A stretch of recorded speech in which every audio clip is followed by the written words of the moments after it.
Hello, everyone. Welcome to Creepy Horror Stories.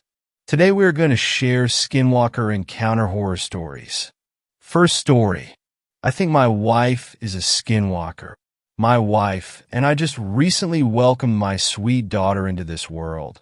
But I got a bad feeling she may not be as sweet as she seems to be to me. But to understand why I'd say that about my own daughter, I need to give a little backstory to the situation. We haven't been married very long, as it's not really frowned upon to marry soon in my family. But when we were first dating and staying with my parents, we slept in their living room, and when we woke up one morning I noticed the door was still unlocked, but I was always sure to keep it locked. I never really noticed anything else though. I never saw any handprints on the door or windows. I never saw anything out of the ordinary at all that would be a telltale sign of an intruder. I brought it up to my dad, so he took me to his office to check the CCTV monitor. No one had approached the house all night. In fact, everything was eerily still except for a very large cat that would always hang out in their yard. That cat had been around for a long time, though. We always thought maybe it was a neighbor's cat because we lived out in the back country of Texas and there were other people out in the woods. But growing up there, I did actually notice a lot of things that scared the shit out of me. I once saw my cat, Salem, shape-shifting right in front of my eyes when my little cousin and I were playing soldiers near the woods. One of the old men down the road would tell us stories of a panther that would kill people's horses, but I wondered if it was really my shape-shifting cat or something. My dad also told me a story of a man that lived on our land before we did that killed his daughter's bus driver for what she said he did to her one day when she came home crying. And he would see the ghost of that dad standing over him when he slept with a blood-stained shirt and evil radiating from his eyes. And of course, countless other stories of all sorts of things that go bump in the night. None of that really seemed related to that night. I noticed the door was unlocked.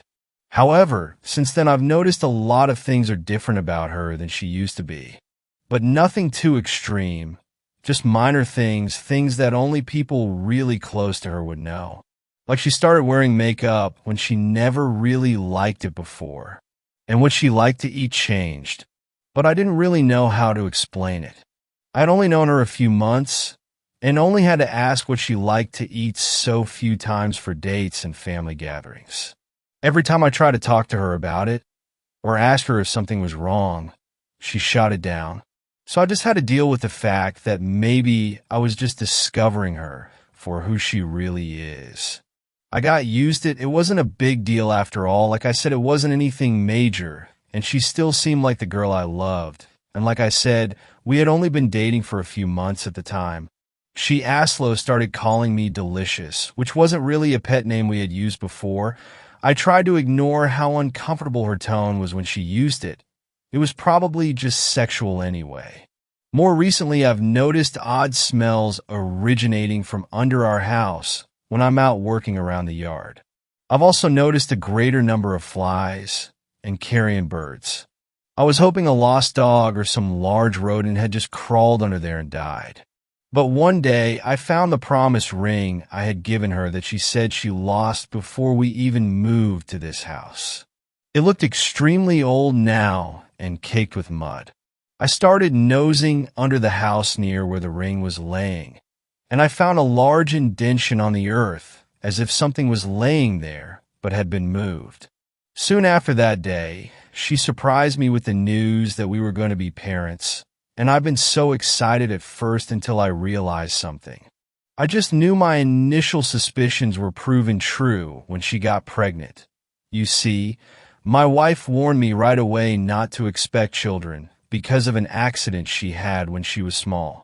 She was infertile. Second story. I was in prison for 15 years. There was a skinwalker in there with us. A little background first. I was serving a 15-year sentence in a penitentiary in southern Arizona. What I was in there for isn't important. During my stay there were countless things that happened that no one could explain, and even more that no one wanted to know more about. It all started with a prison legend. Supposedly, years ago, something awful and unexplainable happened in the prison. Every morning we'd be woken up and expected to stand near the front of our cells while guards visually confirmed we were present and accounted for. Apparently, about a year before I got sent there, the most brutal and unexplainable thing happened during one of these routines. A man who had a cell to himself looked very off during this check. When a guard pulled over another guard to help him check it out, they found it wasn't actually the prisoner they were expecting at all. It was a totally different man. This man was wearing the skin of the other man over him. Loosely fitting, draped over him, apparently looked like a real monster. The scariest things were, though, was the guy wearing the skin was not an inmate. They had no idea how he even got into prison, let alone a cell. What's worse is that they couldn't even figure out who the hell he was. He wasn't documented anywhere. And what's worse than that? They never even found the body of the man of the skin he was wearing. Pretty grisly stuff, I know. And I realize that's not the goated definition of a skinwalker, but that's what the prison called him. The Skinwalker. Didn't help that the guy never talked, apparently. Anyway, that's what started the whole Skinwalker superstition around the yard. Apparently, the guy got shipped to a different spot about a month after it happened, and just about everyone in Gym Pop felt all the better for it. I heard about the story on the second day of my stay. Hell of a story to hear to place in your home for the foreseeable future. Now onto the real shit, though. Sure, that guy was the Skinwalker, but all he did in the long run was get an old lifer Navajo inmate to tell everyone about actual Skinwalkers. It seemed like a lot of the prison culture actually revolved around them. Now, apparently, Skinwalkers are tricky to point out on the spot, but if you manage to survive around one for more than a minute or two, almost everyone can tell the mannerisms are all off. They can mimic human speech, but not replicate it. They twitch manically. They have an unnatural gait while walking. But apparently, they got better with experience. The old Navajo guy, his name was Carl, said that he was sure there was an actual one among the prisoners, slowly picking us off over the years. He called it the Grandmaster Skinwalker at one point. Apparently, he thought it had human mannerisms down, so well that you might not even be able to tell if it was your cellmate for a day or two. It had to be good, he posited one night. He would expect a Skinwalker to jump at any opportunity for a kill. But this one realized it had a revolving door of people to kill coming to it, and masterfully bided its time, as Carl thought for years. A lot of guys found humor in it. A lot more were really on edge about it. Every once in a while in prison, people snap. Sometimes you'll find your cellmate swinging in front of your bunk, strung up around the neck by his pant leg. Sometimes you just can't take it anymore. But in our yard, people tended to snap in a very special way. It wouldn't be an outburst at dinner or a silent suicide in the night. Guys would just stop talking, hunch over, and shuffle around. Any friendships they had would be mostly out the window. They would turn into a loner during rec time. They would let their hair hang in front of their face. No one liked to talk about it.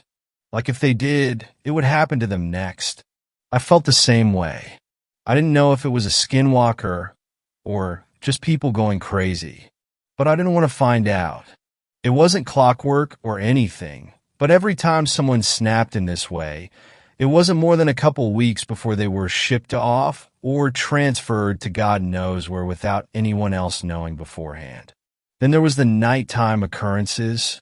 Short, loud bursts of sound echoed through my cell block during all hours of the night on a regular basis. It sounded like a mix between a pig's dying squeals and nails on a chalkboard. Just another thing no one liked to talk about. Even scarier were the shadows and footsteps. The block was dimly illuminated in the night by a few lights hanging from the ceiling outside the cells. I myself saw shadows flit across my walls on a regular occasion, when there were definitely no guards near my cell. One time near the end of my sentence, I woke up, looked at my back wall, and found a perfect silhouette of a person standing there. But when I looked, my bunkmate was asleep, and no one was outside my cell. And the footsteps. Everyone hated the fucking footsteps. They were the scariest part. In the night, sometimes, more rarely than the shadows, you would hear ungodly fast footsteps. They sounded like wet feet slapping on tile floor. Whatever caused them would fly from one end of the block to the other in a dead sprint. Whatever it was inhumanely fast. If you happened to be awake before it started, by the time you heard the footsteps on one side of your cell and whipped your head around to see the thing run by, it sounded like it was 3 cells past you. Everyone hated the footsteps. I agreed. I thought they were the worst. I was released from that place about a month ago, and I have more stories than I can count. I swear it was nearly my turn. About a week before I was discharged, my cellmate and a good friend of mine snapped. In the same kind of way, I didn't sleep for an entire week. Well, I did sleep, of course, but never for more than a few minutes at a time. Never turned my back on the guy. The scariest thing? I woke up one night to him somehow snaking his body through the bars of our cell. For reference, I couldn't get anything past my shoulder through them. The worst part, though, he was coming back into our cell. On the day of my release, I didn't say a word to him. Just left. He seemed fine with it, so was I. I had made it through 15 years of prison fights, gang disputes, and for all I know, Skinwalker abductions. I left through the front gates, a free man. As I walked along the fence for the rec yard, I spotted my cellmate standing off on his own like he had for the last week or so. I shook my head, not even really sure if it was him anymore. I took one last look over the yard, this time from the other side of the fence. I wish I hadn't. There, standing off on his own, on the other side of the yard, was Carl, slouched over, eyeing the other inmates, and twitching manically. Third story. I think I encountered a skinwalker. I have no evidence, but I promise you all this story is real. Sorry for the wall of text. I've always been a bit of a skeptic, ever since I was a kid. Scary stories don't faze me. Horror games never frighten me. And whenever I hear something weird at night, I instantly assume it's something normal, an animal or just the house settling. Despite this, something very unsettling happened to me the other day, and I'm really not sure what to make of it. I think it's the first time in years I've been genuinely frightened. I live in a forested area in the U.S. Me and my girlfriend live in a large cabin, and although there are roads nearby, our nearest neighbors are at least a kilometer away. We also have 2 cats, one of which sleeps in the bedroom with us, whilst the other often goes out at night and does whatever cats do when they're out of sight. Anyway, I like to stay up late at night and sleep late into the morning, whereas my girlfriend's an early bird. It was about 1 in the morning, and I was watching crappy TV in the living room whilst my girlfriend slept in the bedroom. I was beginning to grow tired when I heard something outside, near the cat flap. For clarity, our cat flap uses an electronic chip, so only our cats can use it. I assumed it was just one of the cats coming into or leaving the house, and I ignored it. Then I heard it again. It sounded like something thudding against the flat. It happened several times at random intervals, until I lost my patience and decided to just go and open the door. Clearly the cat was having trouble getting in. I never thought about it at the time, but this was weird because we feed our cats well, and they're very lean rather than chubby. I passed the bedroom and peered in as I walked past to see if my girlfriend heard the noises. She was fast asleep, but the cat that sleeps with us was staring at the window. I called her name. Nothing. She kept staring. I shrugged it off and kept heading towards the kitchen. The back doors are through there, by the way. Anyway, so I reached the back door and saw a dark shape through the translucent flap. I sighed, expecting the cat to be out there, and opened the door. It took me a moment to open the door, and I saw the cat tense up as I opened the door. The door opened fully. I froze. It wasn't my cat. Whatever it was had started moving before I opened up, and I only caught a glimpse of a distorted figure, kind of like a tailless dog, bolting, and I mean absolutely pelting it. I freaked out and slammed the door shut. What the hell was it? I wasn't sure. My natural skepticism kicked in, and I assumed it was just my other cat, and I had merely startled it. Perhaps the darkness had made it appear larger. Nevertheless, I was creeped out and decided to go to sleep. As I slipped into bed, I realized something horrifying. The second cat was asleep on the rug. It took a while to get to sleep that night. Everything seemed normal until a few hours later. I awoke to a strange feeling of dread. Something wasn't right. My girlfriend was fast asleep. I held my breath and heard something creaking by the door. It sounded too loud to be one of the cats. It was as if a person was walking about. I reached towards my bedside cabinet and flicked on the lamp. The room was illuminated, and I saw something standing just outside the open door, staring at me. The same twisted figure I had spotted outside earlier. It wasn't very tall, maybe a little over 5 feet, but it was its face that scared me the most.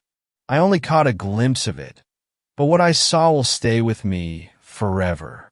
It looked like a dog, but with an elongated face and almost human-like eyes. You know that weird, distorted snarl hounds pull when they're pissed off? It had that expression. I instantly started yelling profanities as I scrabbled backwards, trying to straighten up. The creature turned and sprinted down the hall. I heard it dash outside and go past the window behind us just above the headboard. I managed to look out as my girlfriend started to panic as she woke up fully. We both caught a glimpse of whatever the hell this thing was as it dashed off into the woods near our home. Grabbing my trusty shotgun from beneath the bed, as well as a couple rounds from the ammunition box that sits next to it, I ran out of the room in my underwear and rounded into the kitchen. The door was open. I'd forgotten to lock it when I saw the thing originally. I haven't seen it since, and we still live in our cabin, but I bought sturdy locks for all of the main doors and windows in the house, and always check the exit points at night. I also go to bed a bit earlier than I used to, so I'm asleep when the freaks of the night start to wake up. I've read a bunch of forums, and the only thing I can compare it to, based on what I saw, is a skinwalker. If you know anything about these things, please let me know. Fourth story. The Wolf at Skinwalker Ranch. My wife and I were sitting on the front porch after a long day of moving furniture and boxes into our new house. We were tired, red-faced, and sweating after sharing the burden between the two of us. The sun was setting on the horizon as we sipped our warm beers and looked out over the landscape of our newly acquired ranch. Fields stretched off into the distance as far as the eye could see, not a neighbor in sight for miles.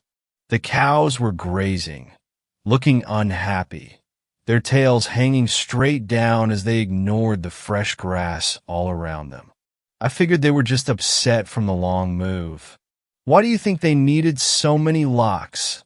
my wife asked, taking a sip of her beer. It was the elephant in the room, so to speak, and I had to admit I was curious about it as well. Every door in the house had a deadbolt on it, inside and out. Not only that, but the windows were shielded by thick iron bars. The old owners had left long before we could ask them about it. The folks who lived here before were probably paranoid about home invasions so far from the city. "We'll take them down, and I'll fill the screw holes with wood putty.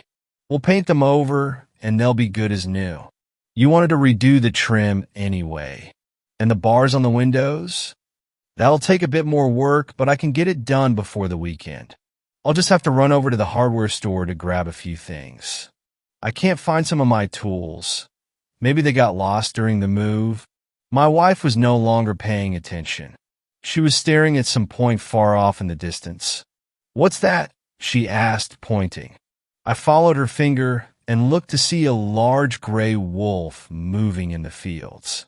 It seemed to be stalking deliberately toward us, marching at a steady, quick pace. It came to a fence and did the strangest thing.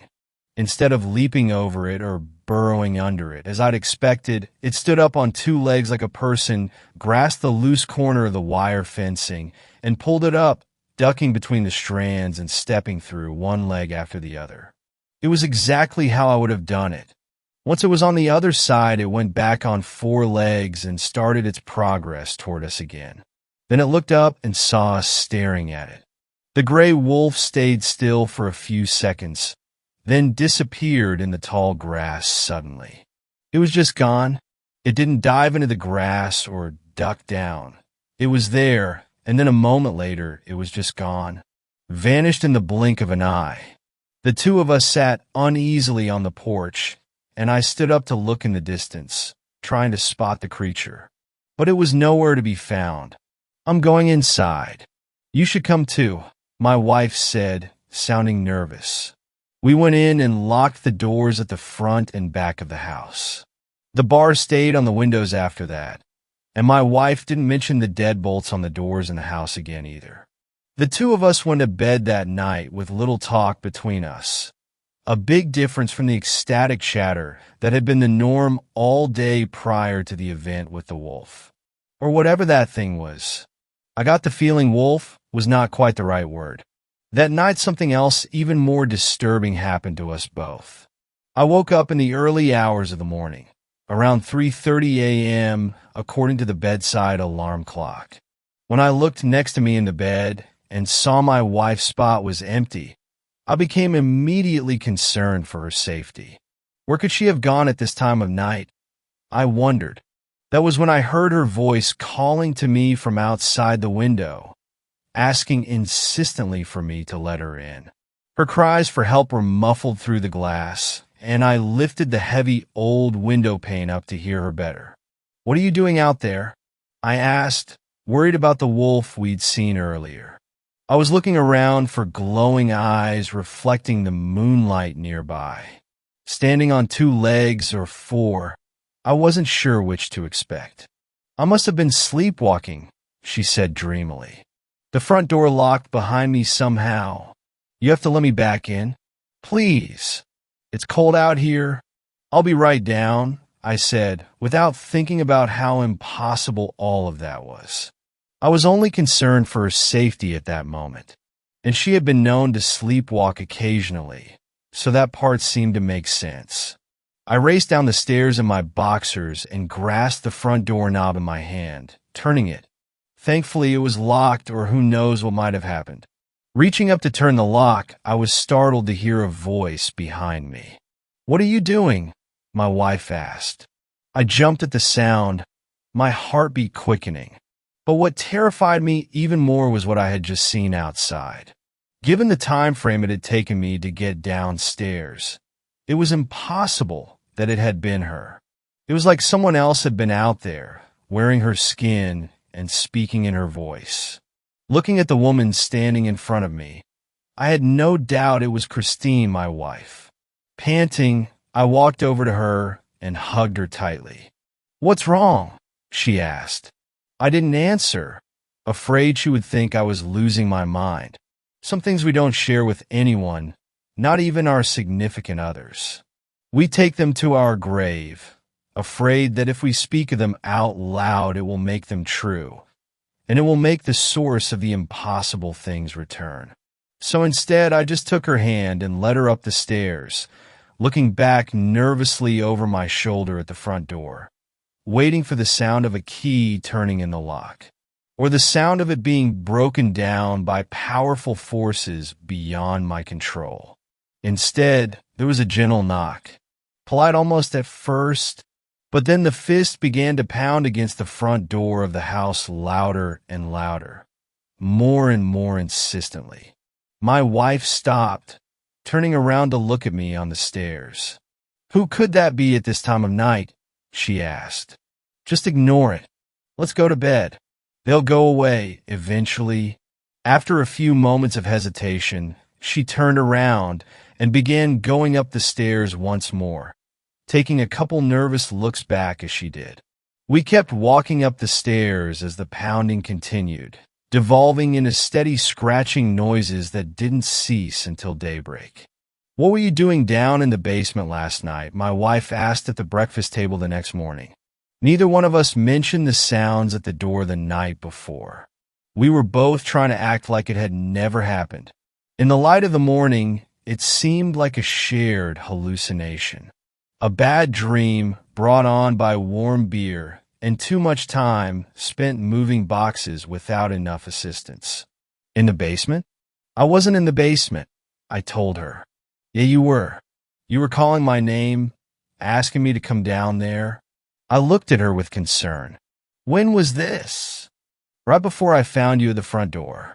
I figured I just missed you, that you found whatever you were looking for down in the basement and went into the kitchen for a snack or something. But then I found you by the front door. I was never in the basement last night." She looked at me, puzzled. "Of course you were. Who else would have been calling for me from down there?" I debated telling her what I had seen outside and decided I probably should. We were clearly dealing with something very strange here, and we needed to be on the same team if we were going to figure it out. "Christine, did you go outside at all last night?" "No." "What does that have to do with Dash?" "Okay, so here's the thing. I saw you outside at the same time when you were going down to the basement. You were calling to me from out front, saying you had been sleepwalking and you were locked out. That's why I was at the door. I never went down to the basement, and I don't think that was really you outside either. I think there's something else causing all this to happen. What the hell could cause that to happen?" I opened my mouth to answer when there was a polite rapping at the door. The two of us sat dead silent for a few moments, unsure what to do. The knocking came again, and I heard a man's voice, muffled through the door, saying, "There's a car here. Maybe they're out in the fields. Should we just leave it on the doorstep?" A woman's voice asked. "I don't like being here any more than you do, but that seems a bit rude. Maybe we should come back." Christine and I both stood up, sensing that this was not the same entity from the night before. I don't know how I could tell, but I just could. This wasn't an evil presence. It was just some neighbors coming by to welcome us. And they sounded like they might know something more than we did about the ranch and its mysteries. I opened the front door and saw a man and woman with their backs turned, walking away from us. They spun around when they heard the sound of us opening up. "Oh, hi there. We're the Turnbulls. We live down the road. Technically next door, as if there is such a thing out here. But we do share an easement with you to access the river. Jack takes the cattle down that way, sometimes for a change of scenery." The man put his arm around his wife's shoulder and whispered something in her ear. She abruptly stopped talking, realizing that she was rambling on nervously. "Sharon, I'm sure they don't want to get into all that. We just wanted to stop by and welcome you to the neighborhood, so to speak. It's nice to have another couple living next door again. This place has been empty for so long." My wife and I looked at each other with surprise. As far as we knew, the place had been occupied right up until our arrival. It hadn't shown signs of disrepair or neglect, so we'd had no reason to think otherwise. Really? No wonder the place was such a bargain. How long was it empty for? The man and woman shared a look. "Oh, not that long. A few years. Anyways, we just wanted to bring this casserole. We have a few errands to run, but it was great meeting you both. Come on by our place anytime. We're number 56981. The next driveway on your side. Up that way," the man said, hooking his thumb eastward. I had never seen anyone introduce themselves and run so quickly. I try not to take it personally. "It was so nice to meet you both," the woman said, taking a few quick steps towards my wife and handing her the casserole dish. "You can keep that dish, by the way. It's Pyrex." Great for casseroles.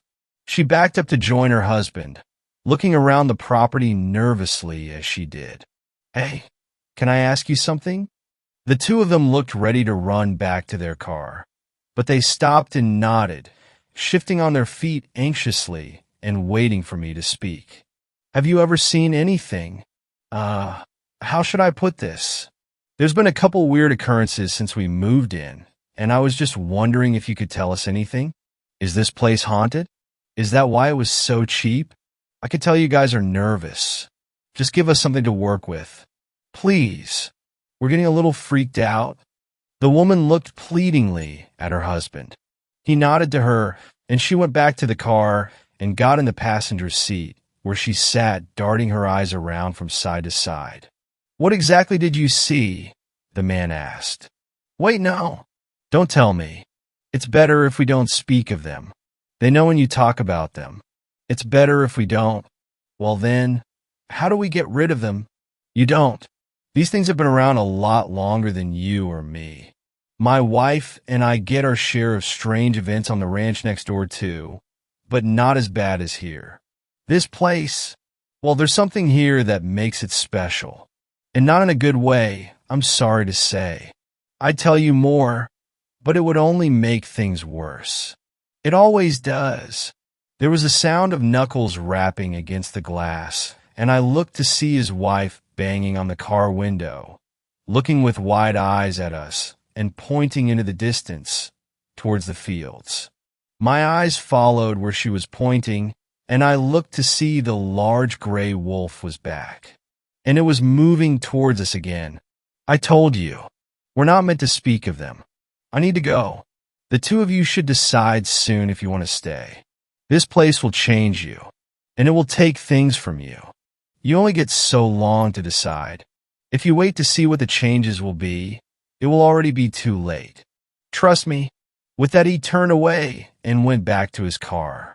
He started the engine and drove off much quicker than I would have thought safe on the dirt driveway, swerving and leaving a cloud of dust hanging in the air around us, obstructing my view for a few seconds. When I turned around again, the wolf was much closer. It was about 50 yards away and closing in fast. It was looking at me intently. My wife was running back towards the house, yelling at me to come, but I was frozen, watching the wolf as it stood on its hind legs again. Not a wolf. Stop calling it a wolf. It's not a wolf. It's just trying to fool you into thinking that's what it is. But it's so much more dangerous than that. I tried to take a step, but my legs wouldn't budge. My eyes were locked on the wolf as it began to stalk towards me. No longer an animal, but something else wearing an animal suit. The ancient leathery-skinned humanoid beneath the wolf armor could be glimpsed occasionally as it strode like a hunter in my direction, taking long steps, moving low to the ground. The fur pieces were simply strapped onto it like clothing, the wolf head strapped on like a hat. What are you doing? Get in here, my wife yelled one more time, and my foot suddenly started to move. As soon as it did, I found I was unfrozen and finally able to start running, and not a second too soon. The house was close, but the thing was fast. When it saw me beginning to run, it became a wolf again in an instant. The idea that it was anything but that seemed ludicrous as I watched it race towards me on all fours, its snapping jaws dripping saliva as it dove to cut me off. This thing was a massive gray wolf, through and through. It could be nothing but that, and yet my eyes had begged otherwise just a moment before. If not for my wife, it might have gotten me. But she saw what was happening and took a large rock we had been using as a doorstop and threw it straight at the thing's head. It missed, hitting the beast in the shoulder instead, but it was enough to drive it back for a brief second, which was all I needed. I ran into the house and slammed the door shut behind me. An instant later, the scratching began again. Soon there was another one at the back door, scratching it as well. The sounds continued for hours. When the noises stopped and I finally ventured outside again, I found that 3 of the cattle had been killed. The others were scared out of their wits, hiding huddled together in a corner of the field near to the house. Their eyes darted around the fields, reminding me of how the neighbors had looked as they scanned our property for the things lurking in the shadows. I was beginning to suspect we were not going to be able to stay in this place much longer. Even if we could survive, this was no way to live. That night, my wife and I sat in the living room with all the blinds and curtains drawn, discussing what we would do. The house wouldn't sell quickly. That much was obvious based on the neighbors' statements. The 2 of us decided we would leave in the morning regardless. We would stay in a motel until we found an apartment to rent, sacrificing all of our investment in the house. Even if we put it up for sale again, it would be a long, long time before we made any portion of our money back. But it was too dangerous and too terrifying to stay. "I'm going to bed," my wife said, looking tired. "Come upstairs soon, okay? I don't want to be alone." "I'll be up in a minute," I told her. "I just want to grab a glass of water." She nodded sleepily and went up the stairs slowly, looking depressed. We had dreamed about this move for so long, and now it was all coming to ruins. I felt sad about it too. I went into the kitchen and poured a glass of water. After drinking it down in one long gulp, I decided I needed another. It had been a long day, and I'd been too distracted to drink anything. A noise came from upstairs, a scraping sound like claws. Setting down the glass, I turned around and listened closely. "Christine?" She didn't reply. I took a few steps across the linoleum floor of the kitchen before calling out again. Once again, there was no answer. By the time I got to the bottom of the stairs, my heart was pounding so fast and hard I felt like it would beat right out of my chest. I opened my mouth to call her name one more time when I saw it. The wolf that wasn't a wolf strode on 2 legs across the gap at the top of the stairs, then disappeared around the corner, heading towards my wife. It was so quick that I thought for a moment I could have imagined it. Just a gray blur that was gone in an instant. If not for the fact that it looked down the stairs at me and smiled, its long canines gleaming in the light. Its eyes were pure blackness. I ran up the stairs as fast as I could, terrified of what it would do to her. When I got to the 2nd floor, I looked down the hall to see all of the doors were closed. It was as if the whole thing had really been just my imagination. Taking an unsteady step towards the bedroom, my heartbeat did not slow down even slightly. My hand was shaking as I reached for the doorknob, turning it and entering the master bedroom. I entered hesitantly, finding the room dark and my wife asleep in bed. Part of me wanted to wake her up, but for some reason I didn't. "It will be fine, just go to bed," my irrational thoughts said. My pounding heart began to slow and my eyelids grew heavy. "This is fine," my mind told me. "Everything is fine. Just go to sleep now." Trying not to think of what I had seen just moments before, I climbed into bed, getting in next to my wife and shivering while my body warmed up beneath the sheets. There was a soft sound of padding footsteps outside the bedroom door. Scratch, scratch, scratch. Something wants to get inside the bedroom, and a strange, foreign voice in my mind is telling me to let it in. 5th story. Skinwalker in the woods.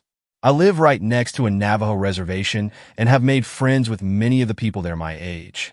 We like to hang out, play video games, and just be normal teens. I walk over a lot since my best friend lives a little less than a mile away from me. This isn't a long trek and usually only takes me about 25 to 30 minutes. I've made this trip dozens of times and have grown very comfortable with it. I know the people along the way, so I'm not scared or on edge. There is a patch of forest, however, about midway there. It's a little unnerving sometimes. There is always that feeling of being watched. This was a regular occurrence for me, so I tried to just ignore it and shake it off as my mind playing tricks on me.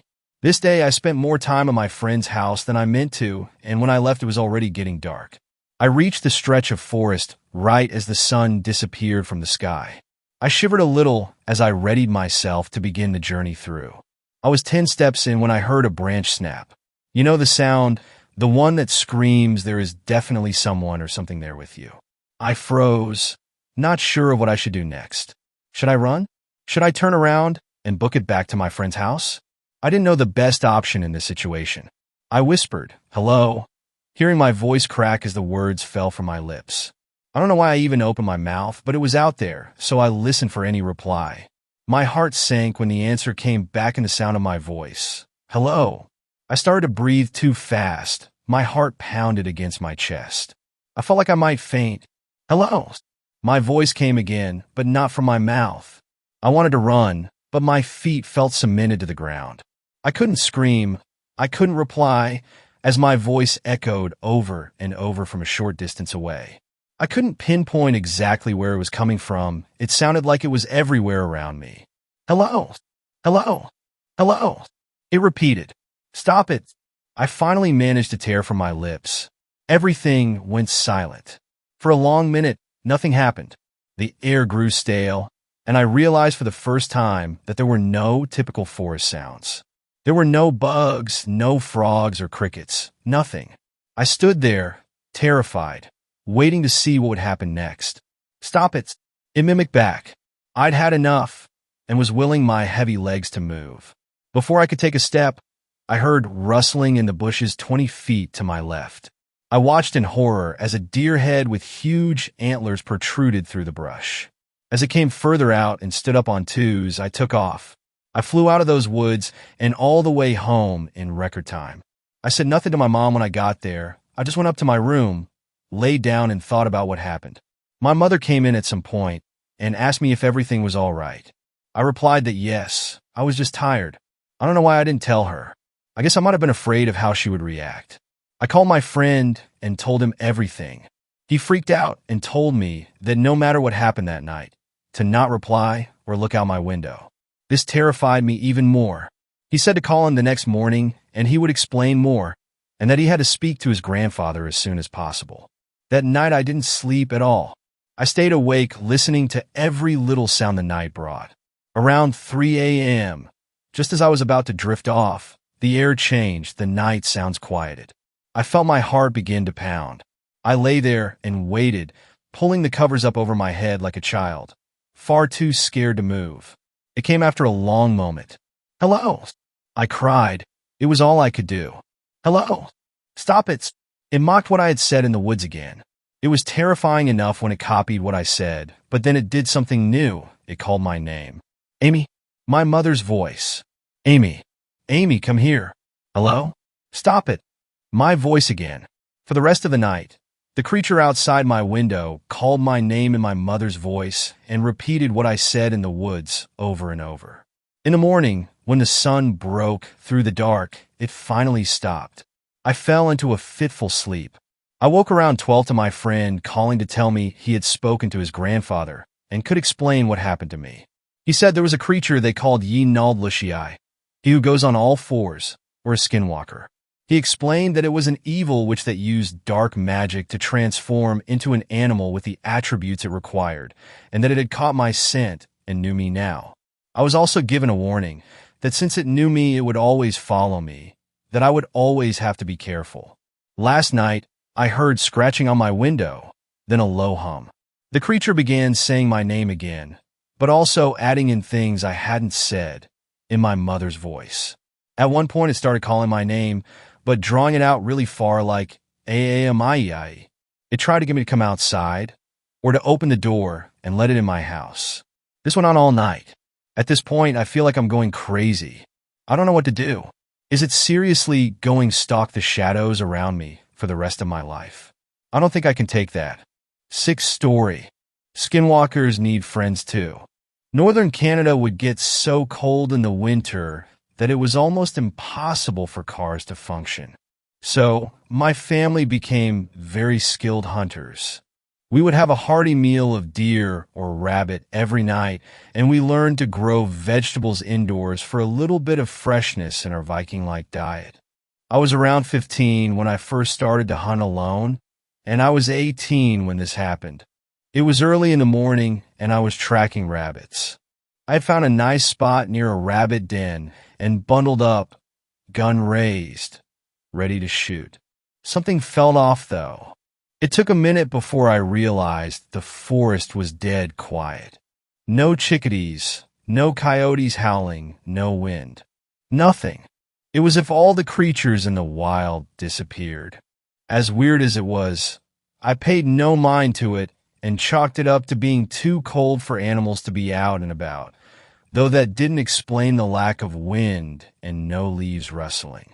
I lay in the snow for another 16 minutes before giving up and deciding to set off a different location. Just as I slung my gun over my shoulder, I glanced to the side and froze. A large black dog stood around 10 feet away from me. The dog had on a collar, so I assumed it was tamed, but the nearest house was an hour away, and it made no sense that a dog would be out here. "Are you lost, boy?" I asked casually, not at the time taking into account how wrong it was for a dog to be all the way out here. "Is your owner here?" The dog just stared. Its eyes were milky, and I felt as if they were boring into my skull. I approached the dog and held my hand out for it to sniff it. The dog didn't move, it didn't flinch, and its tail didn't wag. I drew my hand back and rummaged through my coat pocket. I pulled out a piece of deer jerky my father had steamed during the week. I snapped it in half and offered the piece to the dog. It took the piece in its teeth before swallowing it whole. I laughed nervously as the dog licked its chaps. "Hungry, huh? What are you doing out here?" I knelt down and stroked the dog's head. Its coat was freezing, like the dog had frostbite or fell in a river, but somehow wasn't wet. Its milky white eyes stared into me still. At the time I assumed it was cataracts. A bark came from the left of me, and both me and the dog turned to look. An entire pack of dogs stood in the clearing, all with milky white eyes and black fur. Chills ran down my spine, but still, being a stupid teenager, I just thought it was just a trait of that breed. The dog looked back at me and licked my hand with a tongue that felt like ice before running over to the group. I watched as the pack moved on. The largest dog's eyes lingered on me before following the others. I watched as they ran off out of the clearing. It was like a reset mode as soon as they left because the forest came back to life. I could hear chickadees, the rustle of wind through leaves, and the scattering of nearby rabbits and shrews. I shot 3 rabbits and headed home, still curious about the dogs.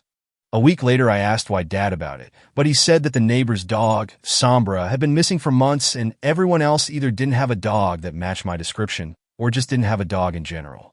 I thought that was very unnerving and didn't hunt for a while after that.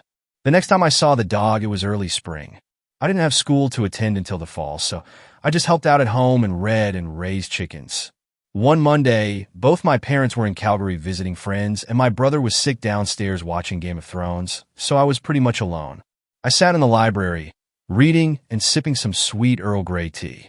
The rain was in a full-out downpour, so the chores I could carry out were mainly indoors and quick to complete. Scratching came at the door, causing the hair on my neck to stand up. We didn't own any animals that could scratch.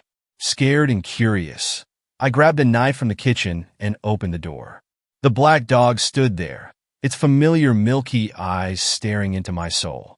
I jumped in surprise at first, but quickly smiled at the thought that the dog came all the way from the woods to my house. "Hey, bud," I said, bending down and petting its frosty skin.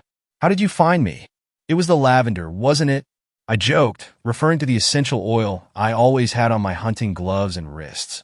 I could have been mistaken, but I swore the dog nodded its head slightly. "Where are your friends?" I asked. "My brother loves dogs. We could all play a game of ultimate frisbee." The dog blinked up at me in an almost amused manner. It nudged my arm with its cold nose. "Do you want jerky, bud?" I asked. The dog blinked. "All right then, wait here." I walked to the pantry and grabbed a bag of jerky before returning to the dog. I once again snapped a piece of jerky in half and gave the half to the dog. It swallowed it whole like it did the first time and just sort of wandered back into the tree lean that I laughed to myself, and the rest of the day went by normally. I awoke that night with fear in my chest. It felt as if I was being watched. Slowly, I sat up and peeked through the curtains. My breath hitched. A woman stared back at me. She stood in the tree lean completely naked. She looked Native American, but with milky white skin that almost glowed in the moonlight. Her black hair was in two long braids. I felt my world crash around me as I stared into her big, white milky eyes. Just like the dogs, I realized. The woman caught my gaze through the window and smiled. It sent chills into my heart. She walked to the window, almost as if approaching an old friend, and tapped onto the glass. I don't know why I did, but I opened the window out of pure curiosity. Are you okay, lady? I asked, trying not to sound fearful. She just nodded and said something in a language that I couldn't pin down. I caught nighttime and forest, so it may have been Cree, but it sounded so ancient. Do you want me to call the police? She cocked her head to the side. I take it she couldn't understand the question. She took me by surprise when she took hold of my wrist and put a feather into my hand. Her hands were so cold that I shivered. Then she just turned and ran back into the woods. I awoke the next morning convinced that it was a dream, but I turned to find the feather on my dresser. I haven't seen the dog for a year now, and I have no idea why the woman came to my window. I still have the feather, and I still wear lavender oil. I don't know why the woman and the dog had the same eyes, but after doing some research, I learned about skinwalkers, and I feel that that is what I encountered. But they weren't malevolent in any way, and I never felt threatened, only a bit uneasy and cold. And I don't know if this is related in any way, but I often find little presents on my windowsill like rabbit skin, and my parents are curious why dead owls keep appearing on the porch. 7th story. The night I saw Skinwalker. Edit. The names were changed for privacy. The story is the same as best as I could remember it. It was late October, a night when the wind howled through the trees like a restless spirit, and the moon hung low, casting long, eerie shadows over the desolate landscape. I was visiting my grandparents' ranch in New Mexico, nestled deep in the desert, miles from the nearest town. The ranch had always been a place of comfort for me, a place where I could escape the noise of the city and bask in the quiet solitude of the open land. But that night, something felt different, like the land itself was holding its breath, waiting for something to happen. Hey, you ever hear those stories about skinwalkers? My cousin Ethan asked, his voice breaking the silence as we sat by the fire pit outside. The flames flickered, casting a warm glow on our faces, but it did little to dispel the growing unease in my gut. Skinwalkers? I repeated, glancing over at him. His expression was serious. Almost too serious for a kid who usually joked about everything. Yeah, he said, lowering his voice as if the very mention of the word could summon something from the shadows. They're these evil witches or spirits. I'm not really sure. They can shapeshift into animals, wolves, coyotes, whatever. But they're not just animals, you know? There's something else, something wrong? I chuckled nervously, trying to shake off the creepy feeling creeping up my spine. Come on, Ethan. That's just some Navajo legend, right? Something to scare kids? Ethan didn't laugh. Instead, he leaned closer to the fire, his eyes narrowing as he stared into the flames. I wouldn't be so sure. My dad said he saw one once, out near the old cattle pens. Said it was a coyote, but when he looked into its eyes, he knew it wasn't just an animal. It was like it was looking into him, reading his thoughts or something. A shiver ran down my spine despite the warmth of the fire. What happened? He backed away slowly, got the hell out of there. But he swears it followed him home that night. Heard scratching at the windows, like it was trying to get inside. Ethan paused, his voice dropping to a whisper. Said he heard it whispering his name. Okay, enough. I forced a laugh, though my voice wavered. You're just trying to freak me out. Ethan shrugged, a grim smile on his face. Believe what you want. Just don't go wandering off alone tonight. We sat in silence for a while, the wind howling louder as the night grew darker. I couldn't shake the feeling that we were being watched, that something was out there, just beyond the reach of the firelight. I'm heading in, I said finally, standing up and brushing the dirt off my jeans. It's getting cold. Ethan nodded. his eyes scanning the darkness beyond the fire. "Yeah, good idea. I'll be right behind you." As I turned to head back to the house, I heard it, a low, guttural growl, so deep it seemed to vibrate through the ground beneath my feet.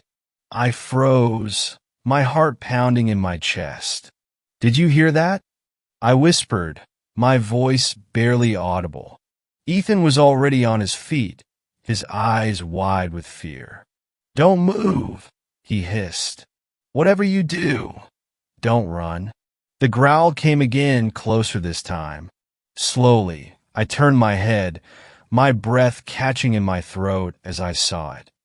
A pair of glowing eyes in the darkness, fixed on us with an intensity that sent a wave of pure terror through my body. The creature was massive, hunched over on all fours like a wolf, but there was something horribly wrong with it. Its limbs were too long, too distorted, and its fur was matted and filthy, almost like it was rotting away. And those eyes, they weren't the eyes of an animal. They were filled with malice, with a sick, twisted intelligence that made my blood run cold. "Get to the house now," Ethan whispered, his voice shaking. We backed away slowly, never taking our eyes off the creature. It didn't move, just watched us, its growl rumbling through the night air like a warning. My heart raced as we reached the edge of the firelight, the safety of the house still too far away. And then, with a sudden, terrifying speed, the creature lunged forward. "Run!" Ethan shouted, grabbing my arm and yanking me toward the house. We sprinted across the yard, the sound of the creature's heavy breathing right behind us. I could hear its claws scraping against the ground, its growl turning into a savage snarl as it closed the distance between us. My legs burned, my lungs screamed for air, but I didn't dare slow down. The porch light was in sight, the old wooden steps just a few feet away. Ethan reached them first, throwing himself up the stairs and bursting through the door. I was right behind him, my hand outstretched, but just as I reached the steps, something sharp sliced across my ankle, sending me crashing to the ground. "Get up!" Ethan screamed from the doorway, but the pain was too intense. I looked back, and my heart stopped. The creature was right there, towering over me, its breath hot and rancid on my face. "Please," I whispered, barely able to speak. The creature tilted its head, almost as if it were curious, its glowing eyes narrowing. And then, to my horror, it began to change. Its fur receded, its limbs twisted and cracked, contorting into a grotesque parody of a human form. Within moments, it was standing upright, a tall, gaunt figure with skin so pale it seemed to glow in the dark. Its face was a nightmare, a twisted, elongated snout with sharp, jagged teeth, and those eyes, those terrible, glowing eyes that now looked disturbingly human. It leaned down, its face inches from mine, and I heard it speak in a low, rasping voice that made my skin crawl. "You shouldn't have come here," it whispered, its breath like ice against my skin. With a surge of adrenaline, I kicked out with my good leg, catching it off guard. It stumbled back, and I scrambled to my feet, half crawling, half running up the steps. Ethan grabbed me, pulling me inside just as the creature lunged again, its claws raking across the door as we slammed it shut. We collapsed on the floor, gasping for breath, our hearts pounding in our chests. The creature howled in rage, the sound echoing through the house, rattling the windows. We could hear it circling outside, its heavy footsteps crunching on the gravel as it stalked around the house, looking for a way in. "We need to call someone," I gasped, my voice trembling. "The police, anyone. Who's gonna believe us?" Ethan said, his voice just as shaky. They'll think we're crazy. We huddled together in the middle of the room. Every creak of the floorboards, every rustle of the wind outside, sending a fresh wave of fear through us. The creature's howls grew fainter, then stopped altogether. But we knew it was still out there, waiting, watching. "We can't stay here," I whispered, my voice barely audible. "It'll get in eventually." Ethan nodded, but neither of us moved. We were too terrified, too paralyzed by the thought of what was waiting for us outside. Hours passed, though it felt like days, and the night dragged on in suffocating silence. Finally, as the first light of dawn began to creep through the windows, we heard it, the soft padding of footsteps moving away from the house, disappearing into the distance. We waited until the sun was fully up, until the warmth of daylight filled the room, before we dared to move. Slowly, cautiously, we opened the door and stepped outside. The yard was empty. The only sign of what had happened, the deep gouges in the ground where the creature had stood. But I knew it wasn't over. The memory of those glowing eyes, that voice whispering in the dark, would haunt me forever. We never spoke of that night again, not to each other, not to anyone. But from that day on, I never went near the ranch at night, and I always kept a wary eye on the shadows, knowing that somewhere out there, the Skinwalker was waiting.